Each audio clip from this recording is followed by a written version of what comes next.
For McMillan. My question,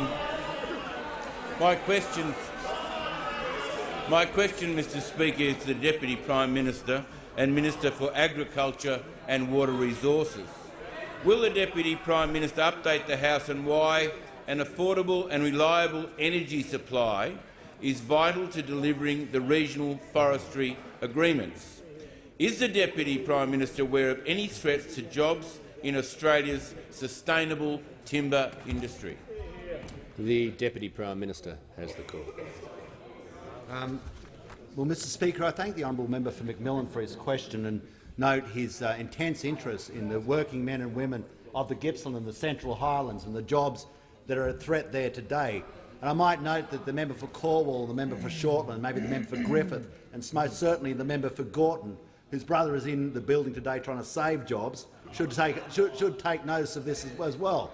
It seems amazing in a day when we have 250 people at Hayfield about to lose their jobs that we don't have a concentration by the Labor Party on labourers. It seems absolutely disgusting that we have to rely on our side of the House to go into bat for these working men and women.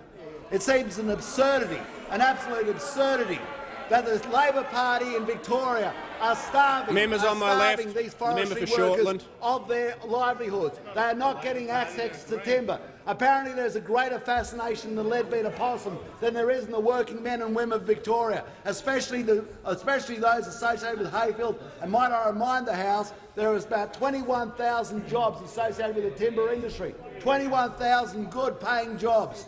It is an absolute travesty that we have a time in our nation where we are going forward and the Labor Party is about to stand by and watch 750 men and women, 750 working men and women at Hazelwood Power Station lose their jobs, as actually drive that state into destitution.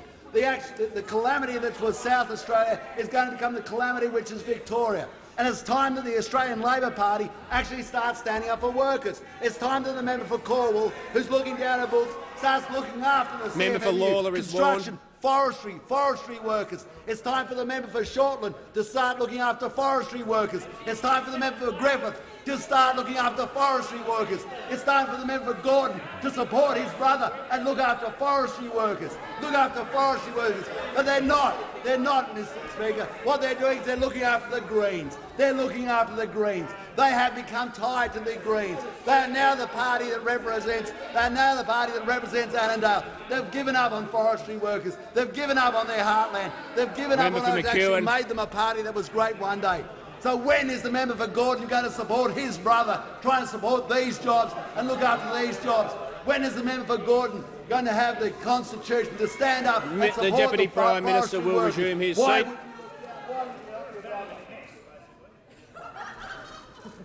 Has the Deputy Prime Minister concluded his answer? The Manager of Opposition Business on a point of order. Yeah, Mr. Speaker, simply with the management of the House, there's been a long-term practice that both sides have observed with respect to family members, and it has worked well for the dignity of this place, and I'd simply remind the Deputy Prime Minister of it. The Deputy Prime Minister doesn't have the call.